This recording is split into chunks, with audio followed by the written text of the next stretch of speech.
Gosh, this is so stupid. Why did I do this? Why did I do this?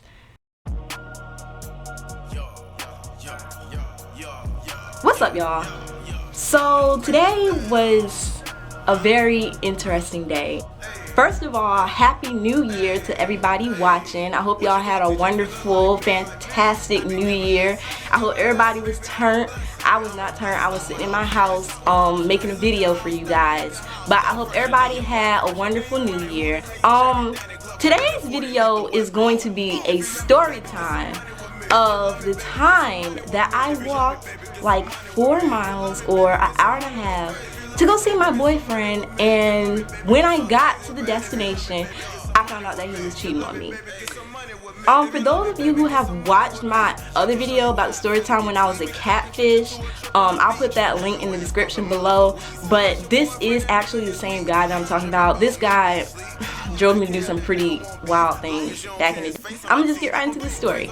So once upon a time, I had a boyfriend, and this was back when I was going to school at ODU. I went to ODU from 2014 to 2015. I was a student at ODU, and that's where I actually met this guy, if you don't know. While I was going there, I had this boyfriend.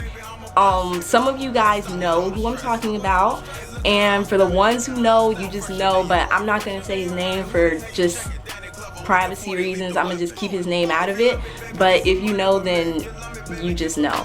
But yeah, me and this guy had a pretty interesting relationship.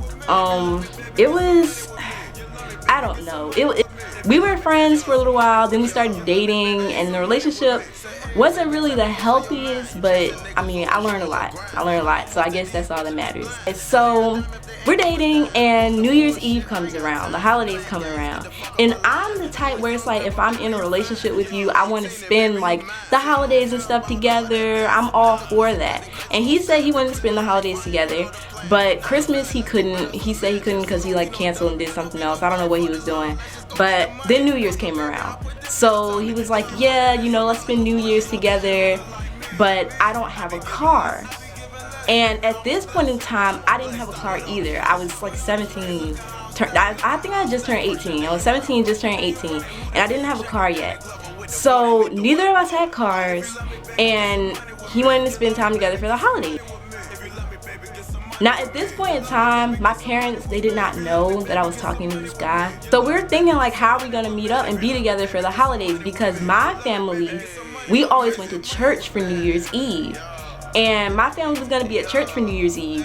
I didn't have a car, so I was gonna be stuck pretty much at church with them. And they weren't asking them for a ride to where he was at was gonna be out of the question, because number one, they didn't know we were dating. Number two, if they did know, they would not approve. And number three, they weren't about to take me to go spend New Year's Eve with a boy. So that was dead. I couldn't ask them for a ride. I didn't have a car, and he didn't have a car either. So I'm at church, and I'm sitting there, because at our church, like the way the services are set up on New Year's Eve, it's like there's 2 services. There's one at 9 p.m. and then there's one at 11 p.m. So I went with my family to the 9 o'clock service, the 9 p.m. service, and I sat there. And while I'm sitting there, I'm like trying to call to see if anybody can take me, but not a lot of my friends had cars at the time, and there were only a few people that actually would give me a ride if I asked, and those people were already occupied. So that was out of the question. Like, I could not get a ride to where he was at that night. That was just completely out of the question. So I'm sitting there in church like, okay, he wants to spend New Year's Eve together. I want to spend New Year's Eve together. How is this going to happen? Like, how am I going to make this work? My dumb ass. I don't even know what I was thinking at this time. I really don't even know if I was thinking at all. I probably wasn't. But we just gonna say I did this in the name of love, quote unquote love, whatever that is. But yeah. So it's, by the time the first service ended, it was like 10:45 maybe. Yeah, it was like 10:45, because I made it to where he was before midnight, and I don't know how I finessed that, but I made it to the destination before midnight. So it's like 10:45, and I'm sorry, my glasses keep slipping down. I keep pushing them back up. But it's like 10:45 at night. I'm sitting outside the church like, okay, how am I gonna do this? What is about to happen? He's calling me like, yo, like, where you at? Are you gonna come through? Blah, blah, blah. So I was like, you know what? Like, yeah, okay, yeah, I'm gonna do this. Yeah, I'm coming. So he was like, how you gonna get here? And I was like, well, I mean, you don't have a car. I don't have a car. Ain't nobody trying to take me. I guess I'm gonna walk.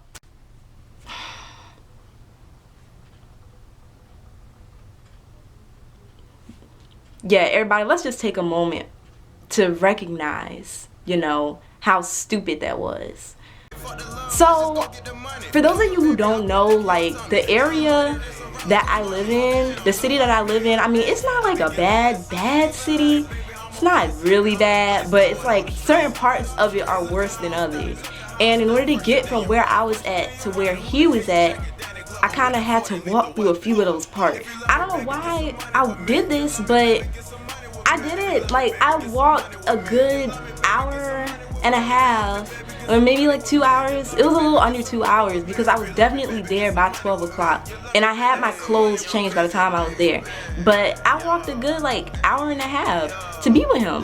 So I'm walking, I'm leaving the church, and I'm trying to like run out real fast so, you know, nobody from the church sees me and tells my parents, you know, that I'm walking. Because if somebody saw me walking, then they would immediately know I was doing something that I was not even supposed to be doing. So I'm like running out the back door of the church, you know, trying to get out to near the underpass. So when I got to the underpass, I could just take off and just start walking in that direction. So I'm leaving out the church, trying to duck and dodge people like an idiot. And I'm walking. And guys, when I tell you, this walk was like the most terrifying experience probably of my life. Maybe not the most terrifying, but this walk was pretty scary. It was pretty scary. It was really scary, actually. Because like I said, it was already like 10:45 at night, mind you. It's 10:45 at night. I was by myself. On New Year's Eve when people are already like turned and lit and shit. And then I was walking through literally some of the most dangerous neighborhoods in my city. So I'm walking, and I'm seeing all types of shit. Like, I'm seeing prostitutes, I'm hearing gunshots go off. I'm walking through neighborhoods, people are trying to yell at me to get in the car with them. Just a whole bunch of mess. And I'm walking, and I'm just like, oh my god, like, okay, if I can just make it to 35th Street, I'll be good. Like, if I can make it to 35th Street, I'll be straight. So I'm walking, and I finally make it to 35th Street. And like 35th Street, it's kind of like, it's still hood, but it's kind of like the barrier kind of, I guess, between where the hood part is and like the kind of not so hood part is. Like, it's kind of weird, but if you're from where I'm from, then you know what I'm talking about. It's like the better hood is on one side, like the worst hood is on the other side. But anyway, I made it to 35th Street, and when I got there, I called him because I was on 35th Street and he stayed on like 37th. I think it was. Yeah, it was like 37th. Yeah, it was 37th. So I called him and I was like, yo, like, I'm 2 streets down. I'm about to be there. So I'm walking and I get to the building where his room is. And I walk upstairs because he stayed on the 2nd floor. I still remember the room number and everything to this day. I'm walking through the hallway, and I turn, like, the way his apartment building is set up, it's like plenty hallways in there. It's kind of like a maze. It's like 2 buildings across the street from each other, and there's like a little thing in the sky that connects across the top, that connects the 2 buildings, and then there's like so many hallways in both of the buildings. But yeah, there's like hallways, and like hella hallways in both of the buildings. It looks like a maze. So I get up the elevator, and I'm walking down one hallway. I make a left to go down the other hallway, and it's like soon as I turned the corner where his room was at, I see his door shut, and it's like I see a girl walking out the room, but she turned and went down the other corner. So it's like I'm coming this way, and his door is like down here. somebody opens the door, walks out, and makes like a right down and goes into the other hallway. So I'm looking, like trying to see who it is, like trying to just see who it is. But by this time it's almost midnight, so it's like I'm not trying to miss, you know, the new year. So I go in the room and he's sitting on the couch, and he used to smoke a lot, so like the room smells like smoke. So I just casually ask him, you know, like, yo, like, who was that? You know, cause they never kept the door locked. They never, now that I think about it, they never kept the door to that apartment locked. So I could just walk in, people could just walk in and walk out, and that ended up causing hella problems later down the road. But I just walked in and I see him sitting on the couch. The room smelled like smoke, so I was like, who was that? Like, who was just here? And he was like, oh, you know, it's nobody. So I didn't really pay it any mind. Then I went into the bathroom to change, because like by this time I still had on my church clothes or whatever. So I went into the bathroom to change my clothes, and I found his phone. His phone was sitting on the sink. So the way like the bathroom was, it was like inside a bedroom. So the bedroom had a door. I locked that door. Then the bathroom had a door, and I locked that door too. So it was like he wasn't getting in there.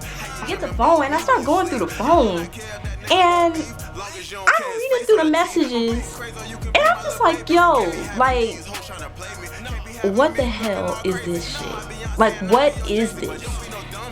He had so many girls that he was just talking to, having them come in and out of the rooms, going to see them coming over there. So he, like, now when I read everything that was going on, like the times when he told me he was going to make a sale, he was actually going to see these girls. And the time that he told me he was blazing them up, he was actually having them over to cheat on me. So at this point, it's like 11:45 p.m. It's almost midnight. I'm tired as hell because I walked like 4 miles to come see this nigga just to find out that he's cheated on me, and he just did with a girl that just left the room, literally. I start crying. I'm in the bathroom, just sitting there in the bathtub, just crying. So then I'm like, I don't know how to carry it, because it's like, if I did leave, how was I gonna get back? You know, it's not like I could call my parents and tell them to come get me, or I didn't think I did. I didn't think I could at that point. I should have been smarter about the situation. I know I should have. But at that point, it's like, I couldn't call my parents to come and get me. I couldn't call anybody else to come get me, and I didn't have anywhere else to go. So I went outside, I put the phone down on the table. We went to his friend's house for New Year's Eve, and I just sat there. Like, midnight came, I'm just sitting there. And when we got back to the room, you know, I'm asking him, like, what happened? Like, what is this? He blows up in my face. He starts yelling, screaming, talking about, you know, if I didn't act this certain way, then he wouldn't do these things, and blah, blah, blah, blah, blah. Just a whole bunch of mess that I went for back in the day that I would not go for now. And I ended up staying there. Like, I did not go home. I did not have anywhere else to go. So I ended up staying there. Now, I know a lot of people are thinking, like, how could you be so stupid? How could you walk that far to see a dude that late at night? Why did you do that? Blah, blah, blah. And people are just going in on me on Twitter or whatever. But to be honest, I really don't care, because I know for a fact, like, everybody has that one person that they have done something dumb for. It may not have been something like that, but everybody has done something dumb in the name of quote-unquote love. So I'm not really too pressed about what people got to say. For the people who do feel some type of way about it, I mean, I don't know what to tell you. It is what it is. I mean, I was young. I'm not going to sit here and try to go back and forth with people over their opinion of what I did 3 years ago. Everybody does dumb stuff. Everybody does stupid stuff for somebody that they think they're in love with. And to be honest, like, I'm just not really pressed about y'all opinions, for real. It's 2017 and I just don't really get too many fucks. This shit is still going on Twitter. That's the story, y'all. That's the story about how my stupid ass walked for an hour and a half to go see my boyfriend on New Year's Eve, and he ended up cheating on me. Real life just braved all these dangerous neighborhoods. Like, I'm sitting here watching gunfire go back and forth, like hookers and shit on the street. I'm getting yelled at by these old men to come get in the car with them, like, hey, what you doing? What you doing for New Year's Eve tonight? Where you going tonight? Like, no, like, leave me alone. It was just, it was crazy. Like, when I tell y'all I was terrified, it was literally the most terrifying. I wouldn't say the most terrifying, but it was pretty scary. It was pretty scary because I was hella young, and the people that were trying to mess with me were like hella old, and it was just, it was. But I mean, hey, you live and you learn, you know, lessons. But anyway, y'all, yeah, that's all I got for y'all today. If you like the video, give it a thumbs up. You know, as always, like, comment, subscribe, and leave in the comments, you know, tell me what's something stupid that y'all have done for a nigga before. If you're a dude, what's something stupid that y'all have done for a girl before? Because I know it's something, you know, everybody does something. I'm not gonna judge you. I'm not gonna judge you. Let me know what's something stupid that y'all have done in the name of love before, because I wanna know, you know, because I know I'm not the only one. But yeah, that's all I got for y'all today. That's all I got for y'all today, for real. I just wanted to get my little story time, you know, first story time of the year, you know, 2017. And yeah, I'll see y'all in the next video. Like, comment, and subscribe. And that's all I got. I'll talk to y'all later. Bye. Okay, so I just have one last thing to say, because a lot of y'all are just really picking with me and just being mean to me, calling me a bitch and all this other shit. And I just want to take this time to say that I really don't give a fuck about what y'all have to say, because at the end of the day, everybody does something stupid over a nigga, and some of y'all don't have any right to talk, because I mean, okay, I walked 4 miles to see my nigga, but your nigga probably walking 4 miles to go see somebody else, or you are the girl that somebody else's nigga is fucking. Like, y'all just so pressed and unhappy, and I'ma just need for y'all to get that together before you decide you want to try to come for me. But yeah, that's all. Have a nice day. Bye, guys.